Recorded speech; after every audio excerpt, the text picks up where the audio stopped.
এবার ঈদেও হয়নি ফেরা ঘরে, প্রিয়জন ছাড়া ঈদ কাটে মোর একলা অচিনপুরে।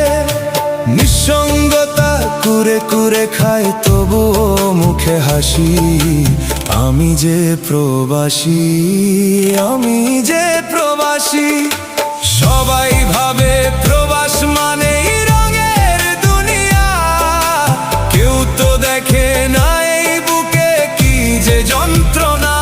তবুও ভালো থাকুক তারা যাদের আমি ভালোবাসি, আমি যে প্রবাসী।